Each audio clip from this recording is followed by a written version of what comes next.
Big boss season 12 ಈಗಾಗಲೇ ಅನೇಕರು eliminate ಆಗಿ ಹೋಗಿದ್ದಾರೆ. ವೈಲ್ಡ್ ಕಾರ್ಡ್ ಎಂಟ್ರಿ ಮುಖಾಂತರ ಬಂದವರು 3 ಜನ ಮನೆಯಲ್ಲಿದ್ದಾರೆ. ಇದೀಗ ಬಿಗ್ ಬಾಸ್ನಲ್ಲಿ ಮೊದಲಿನ ಥರ ಯಾರೂ ಇಲ್ಲ. ಆಟ ಮೇಲೆ ಕೆಳಗೆ ಆಗಿದೆ. ನಾವು ಗೆಲ್ತೀವಿ ಅಂತ ಬಂದವರು ಮನೆಯಿಂದ ಹೊರಗೆ ಬರೋ ಪರಿಸ್ಥಿತಿ ಬಂದಿದೆ. ಅಯ್ಯೋ ಇವ್ರ ಜನಕ್ಕೆ ಗೊತ್ತೇ ಇಲ್ಲ, ಇವ್ರು ಹೆಂಗೆ ಗೆಲ್ತಾರೆ, ಇವ್ರು ಸೋಲ್ತಾರೆ ಅಂತ ಅಂದ್ಕೊಂಡವ್ರು ಗೆಲ್ಲೋ ಪರಿಸ್ಥಿತಿಗೆ ಬಂದಿದೆ. ಇದು ಕೆಲವುದ್ರ ನಡುವೆಯಲ್ಲಿ ಇನ್ನು ಕೆಲವರಿಗೆ ನಾವು ಒಳಗಡೆ ಹೆಂಗೆ ಕಾಣಿಸ್ತಾ ಇದ್ದೀವಿ, ಹೆಂಗೆ ಆಡ್ತಾ ಇದ್ದೀವಿ, ಹೊರಗಡೆಯವರು ನಮ್ಮ ಬಗ್ಗೆ ಯಾವ ಥರದ ಆಲೋಚನೆಗಳನ್ನು ಇಟ್ಕೊಂಡಿದ್ದಾರೆ ಅನ್ನೋದೇ ಗೊತ್ತಾಗದಿರೋಷ್ಟು ನೆಗೆಟಿವಿಟಿ ಹಬ್ಬಿಬಿಟ್ಟಿದೆ. ಇದೀಗ ಬಿಗ್ ಬಾಸ್ ಸೀಸನ್ನಲ್ಲಿ ಇವತ್ತು ಇನ್ನೊಂದು ಎಲಿಮಿನೇಷನ್ ಆಗಲಿದೆ. ಹಾಗಿದ್ರೆ ಇವತ್ತು ಎಲಿಮಿನೇಟ್ ಆಗ್ತಾ ಇರೋರು ಯಾರು, ಮನೆಯಿಂದ ಹೊರಗೆ ಬರ್ತಾ ಇರೋರು ಯಾರು? ತುಂಬಾ ಸ್ಟ್ರಾಂಗ್ ಅಂತ ಅನಿಸಿಕೊಂಡಿದ್ದಂಥ ಸ್ಪರ್ಧಿನೇ ಈ ವಾರ ಬಿಗ್ ಬಾಸ್ ಮನೆಯಿಂದ ಹೊರಗೆ ಲಗೇಜ್ ಪ್ಯಾಕ್ ಮಾಡಿಕೊಂಡು ಬಂದಿದ್ದಾಗಿದೆ. ಇನ್ನು ಟೆಲಿಕಾಸ್ಟ್ ಆಗೋದೊಂದೇ ಬಾಕಿ ಇದೆ. ರಾತ್ರಿ ನೀವು ಟಿವಿ ನೋಡೋ ಕೂತ್ರಿ ಅಂತ ಅಂದ್ರೆ ಗೊತ್ತಾಗತ್ತೆ. ಆದರೆ ಟಿವಿ ನೋಡೋದಕ್ಕಿಂತ ಮುಂಚಿತವಾಗಿ ನಿಮ್ಮ ಮೆಗಾ ಸುದ್ದಿ ಬಿಗ್ ಬಾಸ್ ಇಂದ ಇವತ್ತು ಯಾರು ಹೊರಗೆ ಬಂದ್ರು ಅನ್ನೋದನ್ನ ನಿಮ್ಮ ಮುಂದೆ ಇಟ್ಟ ಹೋಗ್ತೀವಿ. ಪ್ರತಿಯೊಂದು ಅಪ್ಡೇಟ್ಗಾಗಿ ನಿಮ್ಮ ಮೆಗಾ ಸುದ್ದಿಯನ್ನ ಫಾಲೋ ಮಾಡೋದು ಮರಿಬೇಡಿ. ಸಬ್ಸ್ಕ್ರೈಬ್ ಮಾಡಿ. ಹೆಚ್ಚಿನ ಮಾಹಿತಿಗಾಗಿ ಬೆಲ್ ಐಕಾನ್ ಅನ್ನ ಪ್ರೆಸ್ ಮಾಡಿ ಮತ್ತು ವಿಡಿಯೋ ಕೊನೆಯಲ್ಲಿ ಕಮೆಂಟ್ ಹಾಕೋದನ್ನು ಕೂಡ ಮರಿಬೇಡಿ. ಬಿಗ್ ಬಾಸ್ ಸೀಸನ್ 12 ಹಿಟ್ ಆಗೋದು ಡೌಟು ಅಂತ ಅನೇಕರು ಭಾವಿಸಿದ್ರು. ಅದಕ್ಕೆ ಅಂತ ಚಾನಲ್ ಒಂದಷ್ಟು ಗಿಮಿಕ್ ಮಾಡಿದ್ದು ಕೂಡ ಎಲ್ರಿಗೂ ಗೊತ್ತಿರೋ ವಿಚಾರನೇ. ಸೊ ಹೋಗ್ತಾ ಹೋಗ್ತಾ ಹೋಗ್ತಾ ಬಿಗ್ ಬಾಸ್ ಅನ್ನು ನೋಡಲ್ಲ ಅಂತ ನೋಡ್ತಾ ಇರೋರ ಸಂಖ್ಯೆ ಹೆಚ್ಚಾಗಿದೆ. ಇದೀಗ ವಾರ ಆದ್ರೆ ಸಾಕು ಯಾರು ಹೊರಗೆ ಬರ್ತಾರೆ ಅನ್ನೋ ಕಾಯೋ ಪರಿಸ್ಥಿತಿ ಬಂದಿದೆ. ಸಿಕ್ಕಾಪಟ್ಟೆ ಡ್ರಾಮಾ ಮಾಡೋ ಕೆಲವು ಡ್ರಾಮಾ ಕ್ವೀನ್ಗಳು ಮನೆ ಒಳಗಿದ್ದಾರೆ. ಇನ್ ಕೆಲವರಿಗೆ ಬಿಗ್ ಬಾಸ್ ಸಿಂಪತಿ ತೋರಿಸ್ತಾ ಇದ್ದಾರೆ. ತುಂಬಾ ಜನ ಆಲ್ರೆಡಿ ನೀವೇ ವಿನ್ನರ್ ಯಾರು ಅಂತ ಅನೌನ್ಸ್ ಮಾಡೋ ಪರಿಸ್ಥಿತಿಲಿ ಇದ್ದೀರಾ. ಬಿಗ್ ಬಾಸ್ ಕೆಲವರಿಗೆ ಬೈಯೋದೇ ಇಲ್ಲ, ಇನ್ನು ಕೆಲವರಿಗೆ ಸಿಕ್ಕಾಪಟ್ಟೆ ಸುಮ್ಮನೆ ಬೈತಾರೆ ಅನ್ನುವಂಥ ಆಪಾದನೆ ಆರೋಪವೂ ಕೂಡ ಇದೆ. ತಪ್ಪು ಮಾಡೋರ ವಿರುದ್ಧ ಕಿಚ್ಚ ಸುದೀಪ್ ಧ್ವನಿನೇ ಎತ್ತಲ್ಲ. ಏನು ತಪ್ಪು ಮಾಡದೇ ಇದ್ದು ಯಾವುದೋ ಒಂದು ಸಣ್ಣ ಪುಟ್ಟ ತಪ್ಪಾಗೋರ ವಿರುದ್ಧ ಬಾಯಿಗೆ ಬಂದಂಗೆ ಮಾತಾಡ್ತಾರೆ ಅಂತ ಸುದೀಪ್ ವಿರುದ್ಧ ಮಹಿಳಾ ಆಯೋಗಕ್ಕೆ ದೂರು ಕೊಟ್ಟಿದ್ದು ಕೂಡ ಇದೆ. ಇದೆಲ್ಲದರ ನಡುವೆ ಟಾಸ್ಕು, ಮನೆ ಒಳಗೆ ಏಕವಚನದ ಗಲಾಟೆ, ಹೋಗೆಲ್ಲೆ ಬಾರಲ್ಲು ಗಲಾಟೆ ಇದೆಲ್ಲವೂ ನಡೀತಾ ಇದೆ. ಇವತ್ತು ಕಿಚ್ಚನ ಪಂಚಾಯಿತಿಯ ನಂತರ ಬಿಗ್ ಬಾಸ್ ಮನೆಯಿಂದ ಲಗೇಜನ್ನು ತೆಗೆದುಕೊಂಡು ಒಬ್ರು ಹೊರಗಡೆ ಕಾಲು ಇಡಲೇಬೇಕು.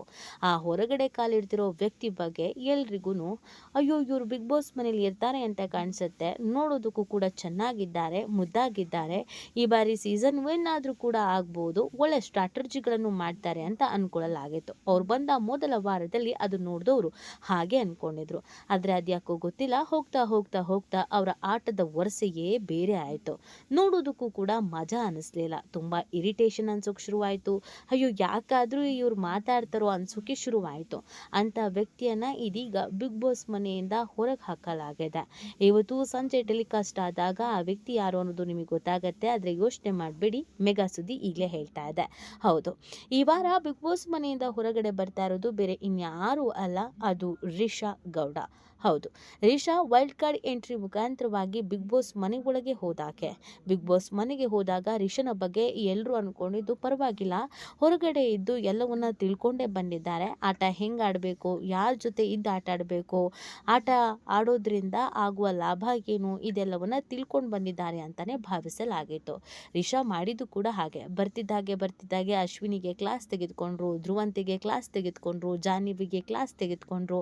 ಕಂಪ್ಲೀಟ್ ಆಗಿ ಅವ್ರಿಗೆ ಗೊತ್ತಿತ್ತು ಕೂಡ ಹೊರಗಡೆ ಇವರೆಲ್ಲ ಹೆಂಗೆ ಕಾಣಿಸ್ತಾ ಇದ್ದಾರೆ, ಹೆಂಗೆ ಪೋಟ್ರೆ ಆಗ್ತಾ ಇದ್ದಾರೆ ಅಂತ. ಅದಕ್ಕೆ ಬರ್ತಾ ಇದ್ದ ಹಾಗೇನೆ ಗಿಲ್ಲಿ ಸಹವಾಸ ಮಾಡಿದ್ರು. ಗಿಲ್ಲಿ ಹಿಂದೆ ಸುತ್ತಿದ್ರೆ ನಾನು ಸೇಫು ಅನ್ನೋದು ರಿಷಾಗೆ ಗೊತ್ತಿತ್ತು. ಆ ಕಾರಣಕ್ಕಾಗಿ ಗಿಲ್ಲಿ ಹಿಂದೆ ರಿಷಾ ಸುತ್ತೋಕ್ಕೂ ಶುರು ಮಾಡಿದ್ರು. ಆದರೆ ಅದ್ಯಾಕೋ ಗೊತ್ತಿಲ್ಲ, ಹೋಗ್ತಾ ಹೋಗ್ತಾ ಹೋಗ್ತಾ ರಿಷಾ ತುಂಬಾ ಅಂದರೆ ತುಂಬಾನೇ ವರ್ಸ್ಟ್ ಆದ್ರು. ಚಿಕ್ಕ ಪುಟ್ಟದಕ್ಕೂ ಕೂಗಾಡು, ಗಲಾಟೆ ಮಾಡು, ಕಿರ್ಚು, ಬೈಯು, ಅಳು, ಜಗಳ ಗಂಟಿ, ಇನ್ನೊಂದು ಮತ್ತೊಂದು ಅಂತ ಯಾವಾಗಲೂ ಕಿರಿಕ್ ತಕ್ಕೊಂಡೇ ಇರ್ತಿದ್ರು. ಬರ್ತಾ ಬರ್ತಾ ಆಟನೂ ಚೆನ್ನಾಗಿ ಆಡಲಿಲ್ಲ. ಫಿಸಿಕಲ್ ಟಾಸ್ಕ್ ಅಂತ ಕೊಟ್ಟಾಗಲೂ ರಿಷಾ ಅಂತ ಹೇಳಿಕೊಳ್ಳುವ ಮಟ್ಟಿಗೆ ಆಟ ಆಡಲಿಲ್ಲ. ಗುಂಪುಗಾರಿಕೆನೂ ಮಾಡಲಿಲ್ಲ. ಯಾರ ಜೊತೆಗೆ ನೆಟ್ಟಗೆ ಸೇರಲೂ ಇಲ್ಲ, ಮಿಂಗಾಲೂ ಆಗಲಿಲ್ಲ. ಎಲ್ಲಿ ಆಟ ಆಡಬೇಕು ಅಲ್ಲಿ ಆಟ ಆಡಲಿಲ್ಲ, ಎಲ್ಲಿ ಮಾತಾಡಬೇಕು ಅಲ್ಲಿ ಮಾತಾಡಲಿಲ್ಲ, ಎಲ್ಲಿ ಸೈಲೆಂಟಾಗಿರಬೇಕು ಅಲ್ಲಿ ಓವರ್ ಆ್ಯಕ್ಟಿಂಗ್ ಮಾಡಿದ್ದೆ ಸ್ವಲ್ಪ ಜಾಸ್ತಿ. ಮೊದಲಿಗೆ ಇವರ ಗ್ಲಾಮರನ್ನು ನೋಡಿ, ಇವರ ಹಾಟ್ನೆಸ್ಸನ್ನು ನೋಡಿ ಬಿಗ್ ಬಾಸ್ ಮನೆಗೆ ಯಾರೋ ಹಾಟ್ ಆಗಿರೋ ಹುಡುಗಿ ಬಂದ್ಲು, ಹುಡುಗರೆಲ್ಲ ಇವಳಿಗೆ ಓಟ್ ಹಾಕೋದು ಫಿಕ್ಸು, ಇವಳನ್ನು ಉಳಿಸ್ಕೊಳ್ಳೋದು ಫಿಕ್ಸು, ಮತ್ತು ಇವಳು ಕರ್ನಾಟಕದ ಕ್ರಶ್ ಆಗಬಹುದು ಅಂತೆಲ್ಲ ಭಾವಿಸಲಾಗಿತ್ತು. ಆದರೆ ರಿಷಾ ಹೋಗ್ತಾ ಹೋಗ್ತಾ ಜಗಳ ಗಂಟೆ ಅವತಾರವನ್ನು ನೋಡಿದ್ರು. ಮಾತಾಯ್ತಿದ್ರೆ ಸಾಕು ಜಗಳ ಆಗೋದು, ಎಲ್ಲರ ಮೇಲೆ ಕಿರ್ಚೋದು, ಅದಲ್ದೆಲ್ಲ ಗಿಲ್ಲಿನ ಎದುರು ಹಾಕೊಂಡಿದ್ದು. ಇದೆಲ್ಲವೂ ಕೂಡ ರಿಷಾಗೆ ಮೈನಸ್ ಆಗ್ತಾ ಹೋಯಿತು. ಆಟ ಆಡುವಾಗ ಯಾರನ್ನು ನಮ್ಮೂರು ತಮ್ಮೂರು ಅಂತ ಮಾಡ್ಕೊಂಡ್ಲೇ ಇಲ್ಲ. ತಾನು ಆಡಿದ್ದೇ ಆಟ, ನಾನು ಇರೋದೇ ಹೀಗೆ, ನಾನು ಬದಲಾಗಲ್ಲ, ಹಂಗೆ ಹಿಂಗೆ ಅಂತ ಹೇಳಿ ತನ್ನನ್ನು ತಾನು ಸ್ವಲ್ಪನೂ ಟ್ಯೂನ್ ಮಾಡ್ಕೊಳ್ದೇ ಇದ್ದಿದ್ದು, ಎಲ್ಲಿ ಬ್ಯಾಲೆನ್ಸ್ ಮಾಡಬೇಕಾಗಿತ್ತು ಅಲ್ಲಿ ಬ್ಯಾಲೆನ್ಸ್ ಮಾಡದೇ ಇರೋದು, ಇದೆಲ್ಲವೂ ರಿಷಾಗೇನೆ ಸಮಸ್ಯೆ ಆಯಿತು. ಸೊ ಈ ಕಾರಣಕ್ಕಾಗಿ ಇದೀಗ ರಿಷಾ ಲಗೇಜ್ ಪ್ಯಾಕ್ ಮಾಡಿಕೊಂಡು ಬಿಗ್ ಬಾಸ್ ಮನೆಯಿಂದ ಹೊರಗಡೆ ಬರಲಾಗಿದೆ. ಹೌದು, ಈ ವಾರ ಬಿಗ್ ಬಾಸ್ ಮನೆಯಿಂದ ರಿಷಾ ಗೌಡ ಎಲಿಮಿನೇಟ್ ಆಗಿದ್ದಾರೆ. ಇದು ತುಂಬ ಜನಕ್ಕೆ ಬೇಸರ ತರಿಸಿದ್ರು ಕೂಡ ಸತ್ಯ. ರಿಷಾ ಇನ್ನೂ ಸ್ವಲ್ಪ ಚೆನ್ನಾಗಿ ಆಡಿದರೆ ಇರಬಹುದಿತ್ತೇನೋ. ಮೊದಲು ಹೋದಂಥ ಜೋಶ್ನಲ್ಲೇ, ಮೊದಲು ಹೋದಂಥ ಸ್ಟ್ರಾಟಜಿಯನ್ನೇ ಮುಂದುವರಿಸ್ಕೊಂಡು ಹೋಗಿದ್ರೆ ಬಿಗ್ ಬಾಸ್ನಲ್ಲಿ ಗೆಲ್ಲದೇ ಇದ್ರೂ ಕಡೆ ಪಕ್ಷ ಫೈನಲ್ ಹಂತದವರೆಗೂ ಇರಬಹುದಿತ್ತೇನೋ. ಆದರೆ ರಿಷಾ ಅನ್ಕೊಂಡು ಹೋಗಿದ್ದು ಯಾವುದೂ ಅಲ್ಲ ಆಗಿಲ್ಲ. ಇಲ್ಲಿಂದ ಹೋಗಿದ್ದೇ ಒಂದು ಜೋಶಲ್ಲಿ, ಅಲ್ಲಿ ಮಾಡಿದ್ದೇ ಇನ್ನೊಂದು. ಸೊ ಈ ಎಲ್ಲ ಎಡವಟ್ಟುಗಳಿಂದ ರಿಷನ್ ಕಂಡ್ರೆ ಜನಕ್ಕೂ ಕೂಡ ಇರಿಟೇಟ್ ಆಗೋಕ್ಕೆ ಶುರು ಆಯಿತು. ಯಪ್ಪ ಇವಳಿದ್ರೆ ಜಗಳ ಮಾಡ್ತಾಳೆ, ಟಿ ವಿ ನೋಡೋಕ್ಕೆ ಆಗಲ್ಲ, ಟಿ ವಿ ವಾಲ್ಯೂಮ್ ಕಡಿಮೆ ಮಾಡಬೇಕು, ಟಿ ವಿ ಆಫ್ ಮಾಡಬೇಕು, ಅದ್ರ ಬದಲು ಬಿಗ್ ಬಾಸ್ ನೋಡದೇ ಇರೋದೇ ವಾಸಿ ಅಂತೆಲ್ಲ ಹೇಳಿದ್ದು ಕೂಡ ಇದೆ. ಕೊನೆಗೂ ಆ ಕಾರಣಕ್ಕೆ ಯಾರು ಓಟ್ ಹಾಕ್ತಂಗೆ ಕಾಣಿಸ್ತಾ ಇಲ್ಲ. ಇದೀಗ ರಿಷಾ ಬಿಗ್ ಬಾಸ್ ಮನೆಯಿಂದ ನೇರವಾಗಿ ಮನೆಗೆ ಬಂದಿದ್ದಾರೆ.